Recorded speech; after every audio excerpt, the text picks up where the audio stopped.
Good evening, నేను Vamsi. Welcome to prime time debate. ఈరోజు prime time debate లో ఒక అంశం రాష్ట్ర రాజకీయాలను వేడెక్కిస్తుంది. సో ఇప్పటి వరకు ఎన్నో ఉద్యమాలు జరిగాయి. రేవంత్ సర్కార్ 2 సంవత్సరాల పాలన పూర్తి చేసుకున్న తర్వాత ప్రతిపక్షాలన్నీ కూడా ఏకతాటిపైకి వచ్చిన ఒక విషయం ఏదైనా ఉందంటే ఖమ్మం భూదాన్ విషయాల్లో, భూదాన్ భూములకు సంబంధించి ప్రతిపక్షాలన్నీ కూడా ఏకతాటిపైకి వచ్చాయి. ప్రతిపక్షాలు అన్నీ కలిసి కూడా స్వరాన్ని వినిపిస్తున్న పరిస్థితి, ప్రభుత్వాన్ని కార్నర్ చేస్తున్నాయి. మొత్తంగా రాష్ట్ర రాజకీయాలు మొత్తం ఇప్పుడు వేడెక్కిన పరిస్థితి. సో ఈ వేడిలో ఇప్పుడు కవిత కూడా ఈ అంశాన్ని తెరపైకి తీసుకొస్తున్నారు. ఇటీవలే కవిత ఇక తన రాజకీయ ప్రస్థానాన్ని మొదలు పెట్టబోతున్నాను, కొత్త పార్టీ కూడా త్వరలోనే పురుడు పోసుకుంటుంది అన్న చెప్తున్న తరుణంలో ముందుగా ఈ అంశాన్ని తెరపైకి తీసుకున్నారు. ఖమ్మం వెళ్లారు. ఖమ్మంలో భూదాన్ నిర్వాసితులకు అండగా నిలిచారు. అక్కడ దీక్ష చేస్తున్న సమయంలో ఖమ్మం నుంచి కవితను హైదరాబాద్ కు తరలించిన పరిస్థితి. ప్రస్తుతం కూడా ఆమె దీక్ష ఇంకా కొనసాగిస్తూ ఉన్నారు. మొత్తంగా భూదాన్ బాధితులకు తక్షణమే పరిహారం అందించాలి, వారికి నివాస గృహాలను అక్కడే కట్టించాలి అంటూ కూడా కవిత డిమాండ్ చేస్తున్న పరిస్థితి. మొత్తంగా రాష్ట్ర రాజకీయం అంతా కూడా ఇప్పుడు ఈ భూదాన్ భూముల చుట్టూనే తిరుగుతుంది. ఇదే అంశాన్ని ఈరోజు I news prime time debate లో ఒక అంశంగా తీసుకుంది. సో ఈ అంశంలో ముందుగా మనం మాట్లాడుకుంటే వెలుగుమట్ల భూదాన్ భూముల్లో ఎవరి కోసం కూల్చివేతలు చేస్తున్నారు అనేది సామాన్యులను కూడా ప్రశ్నిస్తున్న పరిస్థితి. అసలు ఏం జరుగుతుంది? అసలు ఈ భూదాన్ భూముల్లో సామాన్యులను ఎందుకు టార్గెట్ చేశారు? అట్ ది సేమ్ టైం రాష్ట్రంలో 3 మంత్రులు ఖమ్మం నుంచి ప్రాతినిధ్యం వహిస్తున్నారు. 3 మంత్రులు ఉండి కూడా ప్రజలు, అంటే అక్కడ సామాన్య జనాలు ఉంటారు, ఆ సామాన్య జనాల్ని ఎందుకు టార్గెట్ చేయాల్సి వచ్చింది? ఇంత నిర్లక్ష్యంగా ఎందుకు ప్రభుత్వం వ్యవహరిస్తుందంటూ కూడా ప్రతిపక్షాలు ఎక్కడికక్కడ ప్రభుత్వం తీరును ఎండగడుతున్న పరిస్థితి. సో ఇక్కడ ఇంకొక అంశం మనం చూసుకుంటే 700 మంది భూదాన్ బాధితులకు అండగా నిలిచేందుకు సో ప్రధాన పార్టీలన్నీ కూడా, భారతీయ జనతా పార్టీ అవ్వచ్చు, అటు బీఆర్ఎస్ అవ్వచ్చు, సిపిఎం, సిపిఐ, అదేవిధంగా ఇప్పుడు కవిత కూడా తెర మీదకు వచ్చిన పరిస్థితి. సో ఏం జరగబోతుంది ఈ భూదాన్ వ్యవహారం చుట్టూ? కవిత అసలు ఎందుకు రోడ్డెక్కాల్సి వచ్చింది అనేది కూడా అందరినీ తొలుస్తున్న ప్రశ్న. సో ఏం జరగబోతుంది అంటే ఈ భూదాన్ భూముల వ్యవహారంలో ప్రభుత్వం ఒకవైపు ఉంటే ప్రతిపక్షాలన్నీ కూడా ఒకవైపు ఉన్నాయి. So at the same time సామాన్యుల జీవితాలు తలకిందులైన పరిస్థితి. సో ఏం జరుగుతుంది అనేది ప్రతిదీ కూడా గమనిస్తూ ఉన్నారు. ప్రజలు కూడా ప్రతి అంశాన్ని క్షుణ్ణంగా గమనిస్తున్న పరిస్థితి. ఈ అంశంపై పొంగులేటి శ్రీనివాసరెడ్డి కూడా స్పందించారు. సో అవి ప్రభుత్వ భూములు, అక్కడున్న ప్రజలకు ఖచ్చితంగా న్యాయం చేస్తామని చెప్తూ ఉంటే, మరోవైపు బీఆర్ఎస్ కానీ ప్రతిపక్షాలు కానీ ఆరోపిస్తున్నది ఇందిరమ్మ ఇండ్లు నిర్మిస్తాము, ప్రజలకు ఇళ్లు ఇస్తాము అని చెప్తున్న ప్రభుత్వం ఆ పేదల ఇండ్లనే కూల్చి పేదలను నడి రోడ్డు మీద నిలబెట్టింది అని చెప్పి విమర్శించిన పరిస్థితి చూసాం. సో ఇప్పుడు కల్వకుంట్ల కవిత కూడా ఈ అంశాన్ని తెరపైకి తీసుకొచ్చారు. కవిత సుదీర్ఘ పోరాటం చేస్తూ ఉన్నారు. సో తన రాజకీయ ప్రస్థానంలో, అంటే పార్టీ పెట్టక ముందు కూడా ప్రజా సమస్యలను లేవనెత్తుతూ ఉన్నారు. ప్రజా సమస్యల్లో భాగంగానే ఇప్పుడు ఈ భూదాన్ భూముల వ్యవహారాన్ని కవిత తీసుకున్న పరిస్థితి. సో ఈ రోజు ఎపిసోడ్ అంతా చూస్తే ఒకసారి భూదాన్ భూముల గొడవ ఎక్కడ మొదలైంది, ఎందుకు అనే అంశం కూడా చర్చకు వస్తుంది. సో ఇక ఫస్ట్ మనం మాట్లాడుకుంటే మాజీ ఎమ్మెల్సీ కవిత బాధితుల పక్షాన రోడ్డెక్కిన పరిస్థితి. వెలుగుమట్లకు కవిత వెళ్లారు, బాధితుల పక్షాన ఆందోళన కూడా చేశారు. అక్కడికి పోలీసులు చేరుకున్నారు, మాట్లాడే ప్రయత్నం చేశారు కవిత అక్కడ. సో బాధితులకు అండగా నిలిచే ప్రయత్నం చేస్తున్నారు, అక్కడే దీక్ష కూడా చేస్తున్నారు. సో అటువంటి కవితను అక్కడి నుంచి హైదరాబాద్ కు తీసుకొచ్చారు. ఎక్కడికి తనను తరలించినా తను పేదల పక్షాన నిలబడతాను, ప్రజల పక్షాన పోరాడతాను అంటూ కవిత చెప్పిన పరిస్థితి. సో వైపు దీక్ష అయితే కొనసాగుతుంది. ఇక భూదాన్ భూములపై రైతులు సాగు చేసుకుంటూ ఉంటారు, ఏళ్లగా జీవనం సాగిస్తూ ఉంటారు. సో ఈ భూదాన్ భూముల వ్యవహారం ఖమ్మంలో స్టార్ట్ అయింది. సో ఇప్పుడు ఇది రాష్ట్రమంతా ఏ విధంగా జరగబోతుంది? రాష్ట్రమంతా చాలా చోట్ల భూదాన్ భూములు ఉన్నాయి, వీటన్నిటినీ కూడా ప్రభుత్వం లాక్కోబోతుందా? ఏం జరగబోతుంది ఏంటి అన్నది చర్చ నడుస్తున్న సమయంలోనే కవిత ఈ అంశాన్ని తెరపైకి తీసుకోవడంతో రాష్ట్ర వ్యాప్తంగా రాజకీయాలు అయితే వేడెక్కాయి. అసలు కవిత ఏమన్నారు, కవిత ఏం మాట్లాడుతున్నారు, భూదాన్ భూముల వ్యవహారానికి సంబంధించి కవిత ఏం చెప్తున్నారు అనేది మనకు అందించేందుకు స్వామి సిద్ధంగా ఉన్నారు. సో స్వామి, కవిత ఏం మాట్లాడారు ఏంటి? అసలు ఈ భూదాన్ భూముల వ్యవహారాన్ని కవిత ఒక అస్త్రంగా మలుచుకున్నారు, దీక్ష చేస్తూ ఉన్నారు. సో మిగతా పార్టీలన్నీ కూడా స్పందిస్తే ఇక్కడ కవిత మాత్రం దీక్షకే పూనుకున్న పరిస్థితి. సో ఏం జరగబోతుంది ఏంటి? కవిత దగ్గర నుంచి మనకు సమాచారం అందించేందుకు మా ప్రతినిధి స్వామి సిద్ధంగా ఉన్నారు. స్వామి దగ్గర నుంచి మరింత సమాచారం మనం తెలుసుకునే ప్రయత్నం చేద్దాం. స్వామి, వెలుగుమట్ల బాధితుల కోసం తెలంగాణ జాగృతి అధ్యక్షురాలు కల్వకుంట్ల కవిత నిన్న అక్కడ దీక్ష చేశారు. పోలీసులు బలవంతంగా హైదరాబాద్ తీసుకొచ్చారు. హైదరాబాద్ తన తెలంగాణ జాగృతి కార్యాలయం నిర్వహణ దీక్ష కొనసాగిస్తున్నారు. వారితో పాటు వందలాది మంది కార్యకర్తలతో కలిసి దీక్ష కొనసాగిస్తున్నటువంటి కవిత గారు మనం తెలుసుకుందాం. మేడం చెప్పండి, మీరు ఇంత దీక్ష చేస్తున్నప్పుడు కూడా ప్రభుత్వం ఇలాంటి విషయంలో కన్స్ట్రక్టివ్ గా స్పందించట్లేదు, మరోవైపు మంత్రులు కూడా కొంత పైకి మాట్లాడి వదిలిపెడుతున్నారు, ఏమనుకుంటారు? ఇలా ఏం లోగొట్టు ఏముంది అనుకోవచ్చు? ఇలా లోగొట్టు ఏం లేదండి, మంత్రులే కదా కలిసి ల్యాండ్ కొట్టేద్దాం అనుకుంటారు. ఖమ్మం జిల్లాలో ఉన్న 3 మంత్రులు ముగ్గురు ఆ ల్యాండ్ కొట్టేయడానికి చేసేటటువంటి ఒక స్ట్రాటజీలో భాగంగా పేదవాళ్ళని తీసి బయటపడేశారని చెప్పి నేను బలంగా నమ్ముతున్నాను. దానికి అన్ని రకాల ఆధారాలు కూడా ఉన్నాయి. 62 ఎకరాలు మొత్తం భూదాన్ భూమి.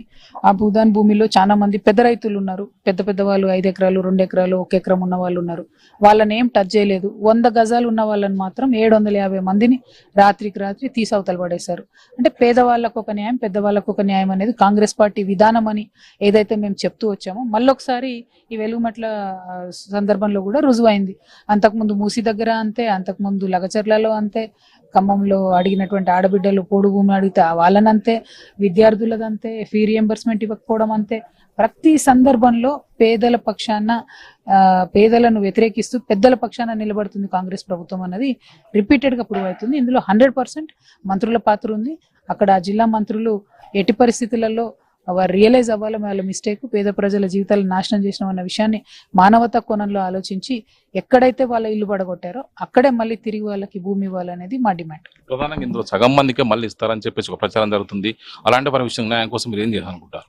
అంటే ఒకటండి, ఇప్పుడు ఎవరన్నా ఒకరో ఇద్దరో ఏదో మిస్టేక్ చేసిన వాళ్ళు, ఫ్రాడ్ చేసిన వాళ్ళు ఉంటే వాళ్ళకి ఇవ్వాలని ఎవరు అడగరు, ఇవ్వమని నేను కూడా అడగను. అట్లాంటిది గవర్నమెంట్ చూసుకోవాలి, అవి రియలైజ్ చేసుకోవాలి, అది డిఫరెంట్ స్టోరీ. కానీ వాళ్ళ పేరు చెప్పి 90% వాళ్ళకు అన్యాయం చేయడం అన్నది తప్పు, అది కరెక్ట్ కాదు. పొంగులేటి శ్రీనివాస్ రెడ్డి గారే క్లియర్ గా చెప్పారు 415 మందికి అర్హత ఉంది అని. అర్హత అంటే ఏంటి అని నేను ప్రశ్నిస్తున్నా. భూదాన్ ల్యాండ్ లో అర్హత ఉంది అంటే వాళ్ళే ఓనర్ అని అర్థం. ఎందుకంటే భూదాన్ బోర్డు సర్టిఫికేట్ ఉంది, జీవో 58 కింద వాళ్ళు అప్లై చేసుకొని కూర్చొని ఉన్నారు. సో అర్హత ఉందని ప్రభుత్వమే ఒక పక్క ఒప్పుకుంటూ ఇంకొక పక్క వేరే దగ్గర ఇల్లు ఇస్తామంటారంటే ఎందుకు ఇవ్వాలి? అసలు ఉన్న ఇల్లు వదిలిపెట్టి ఎందుకు పోవాలి? ఫస్ట్ ఆఫ్ ఆల్ అదొక క్వశ్చన్. ఇక్కడికి ఇంకొక చోటికి వాల్యూ చాలా డిఫరెన్స్ ఉంది. ఇక్కడ 40,000 ఉంది గజానికి, వాళ్ళు ఇచ్చే డబుల్ బెడ్రూమ్ ఇళ్ళ దగ్గర అంత వాల్యూ లేదు. సో ఎందుకు లూజ్ అవ్వాలి ప్రజలు వాళ్ళకు ఉన్నటువంటి అవకాశాన్ని? ఆల్రెడీ వాళ్ళే ఓనర్షిప్ ఉంది కదా, రెగ్యులరైజేషన్ అప్లై చేసుకున్నారు కదా, రెగ్యులరైజ్ చేయండి అన్నది మాత్రం మేము డిమాండ్ చేస్తున్నాం. ప్రజలకు ఆస్తి నష్టం చేయించేటటువంటి పనులు ప్రభుత్వం చేయకూడదు, ప్రభుత్వానికి ఆ హక్కు కూడా ఉండదు. మీతో పాటు చాలా ప్రజా సంఘాలు కలిసి వస్తున్నాయి కదా, వారితో కలుసుకుని రానున్న రోజులు ఎలాంటి పోరాటం చేయాలనుకుంటున్నారు? చాలా ప్రజా సంఘాలు కలిసి వచ్చాయండి, ఇంకా కూడా చాలా కలిసి వస్తాయి.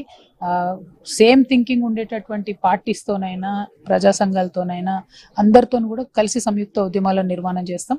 నిన్న వెలుగుమెట్ల విషయంలో కూడా మనం చాలా స్ట్రాటజిక్గా ముందు నుండే అనుకొని కావాలనే కలిసి ఎస్సీ ఎస్టీ బీసీ జేఏసీ తరఫున డాక్టర్ విశారదన్ గారితో వారు మొత్తం బృందంతో కలిసి వెళ్ళి అక్కడ నిన్న ప్రొటెస్ట్ చేయడం జరిగింది. సో ఫ్యూచర్లో కూడా అట్లా కలిసి వచ్చే అందరితో కూడా రకరకాల అంశాల్లో రకరకాల శక్తులతో కలిసి పనిచేస్తాం. చాలా మంది యుద్ధం చేస్తున్నారు, అందరూ కూడా పోలీసులు కఠినంగా అణిచివేస్తున్నారు, వాళ్ళని అరెస్ట్ చేస్తున్నారు, కేసులు పెడుతున్నారు. వారికి ఏ విధంగా భాషలు ఇవ్వాలనుకుంటున్నారు మీరు? చాలా దారుణంగా అండి. ఒక 20 మందిని అయితే ఘోరంగా కొట్టిండ్రు. నిన్న ఒక లేడీస్ ని కూడా చాలా మిస్హ్యాండిల్ చేసినారు అక్కడ. సో ప్రభుత్వము పోలీసులు ఇప్పుడు అవన్నీ కొట్టడము మిస్హ్యాండిల్ చేయడంతో పాటు అక్కడికి వెళ్ళి ఇవాళ మేము నిన్న ధర్నా చేసొస్తే ఇవాళ వెళ్ళి భూ నిర్వాసితులకు వాళ్ళు వార్నింగ్ ఇస్తున్నారు. ఏసీపీ గారు డైరెక్ట్ గా మేమే ఇస్తాం జాగాలు మీకు 15వ తారీఖు తర్వాత, మీరేంది చేసేది, మీరేంది ధర్నా. ఈయన ఎవరు చెప్పడానికి? ఈయన ప్రొటెక్ట్ చేయాలి కదా, ఇల్లు గుల కొడుతున్నప్పుడు ప్రొటెక్ట్ చేయాలి ఆయన పోయి పోలీస్ అయినా. ఎందుకు దగ్గరుండి ఇల్లు గుల కొట్టించి ఇప్పుడు ఇష్టం ఉన్నప్పుడు ఇస్తాం పో చెప్పుకోపో అంటే అహంకారమా? ఇదేంటిది? ఈ వీళ్ళు అసలు కంప్లీట్ గా పెద్దల పక్షం అని తేలిపోయింది, రిపీటెడ్ గా తేలిపోతుంది ఈ గవర్నమెంట్ విషయంలో. సో మేము మాత్రం ఈ రిజల్ట్ వచ్చేంత వరకు, పాజిటివ్ రిజల్ట్ వచ్చేంత వరకు కూడా దీక్ష చేయదలుచుకున్నాం. మీరు ఇప్పటికే రాహుల్ గాంధీ గారికి లేఖ రాశారు కదా, రాహుల్ గాంధీ ఇప్పటికి ఏ విషయంలో స్పందించట్లేదు, కాంగ్రెస్ పార్టీ అధిష్టానం అండతోనే ప్రభుత్వం చేస్తుంది అనుకోవచ్చు? డెఫినెట్ గా ఈ నకిలీ గాంధీలు అందరూ ఈ టైంలో ఎందుకు స్పందిస్తారండి? ఓట్ల టైంలో స్పందిస్తారు, అప్పుడు వచ్చి అడుక్కుంటారు ఓట్లు, అప్పుడు వచ్చి రకరకాల గ్యారంటీ కార్డుల మీద సంతకాలు పెట్టి మరీ ఓట్లు అడుక్కుంటారు. మన ప్రజలు పాపం ఓట్లు వేశారు, ఇప్పుడు వాళ్ళని వదిలేశారు. సో రాహుల్ గాంధీ గారికి అయితే మేము మెన్షన్ చేస్తున్నాం, ఎందుకంటే ఇది చాలా సీరియస్ ఇష్యూ అండి. మనకు చిన్నగా కనిపించవచ్చు కానీ చాలా సీరియస్ ఇష్యూ. ఇక్కడ ఒక్కసారి మీరు ప్రభుత్వాన్ని క్షమించి వదిలేస్తే అన్ని జిల్లాలలో ఇదే జరుగుతుంది. అన్ని చోట్ల పేదల ఇండ్ల మీదకి బుల్డోజర్ తిరుగుతుంది. తెలంగాణ వ్యాప్తంగా ఒక దుఃఖం అనేటటువంటి పొంగి పొరలుతుంది. కాబట్టి దానికి మేము ససేమిరా ఒప్పుకోము. ఖచ్చితంగా ప్రభుత్వం ఈ విషయంలో జ్యుడిషియల్ ఎంక్వైరీ వేయాల్సిందే.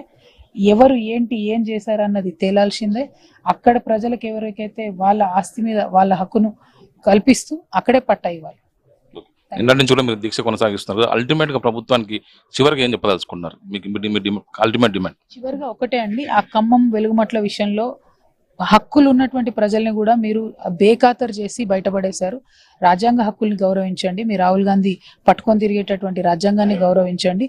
డెమోక్రటిక్ వేలో ఫంక్షన్ చేయండి. పేదల పక్షాన్ని ఆలోచించండి అని ఈ ప్రభుత్వాన్ని డిమాండ్ చేస్తూ మీరు ఖచ్చితంగా పట్టాలు అక్కడే ఇవ్వండి, ఇల్లు కూడా అక్కడే కట్టించేయండి అని కోరుతున్నాను. ఖచ్చితంగా వెలుగుమట్ల బాధితులకు న్యాయం జరిగేంత వరకు కూడా దీక్ష కొనసాగిస్తానని చెప్పేసి కల్వకుంట్ల కవిత అంటున్నారు. ఒకవైపు ప్రభుత్వం ఒకవైపు మొద్దులు జరగకుండా ఖచ్చితంగా ఇలా వివరిస్తే దీక్ష కొనసాగిస్తామని చెప్పి ఆమె అల్టిమేటం జారీ చేస్తారు. కెమెరామెన్ వెంకటతో ఏవే స్వామి, ఐ న్యూస్, హైదరాబాద్.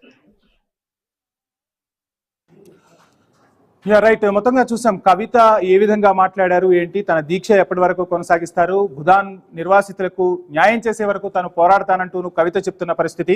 సో ఇదే అంశానికి సంబంధించి మనతో మాట్లాడేందుకు శ్రీశైలం గారు తెలంగాణ జాగృతి నుంచి డిబేట్ లో మనకు జాయిన్ అవుతున్నారు. షార్ట్ బ్రేక్ తీసుకుందాం. స్టే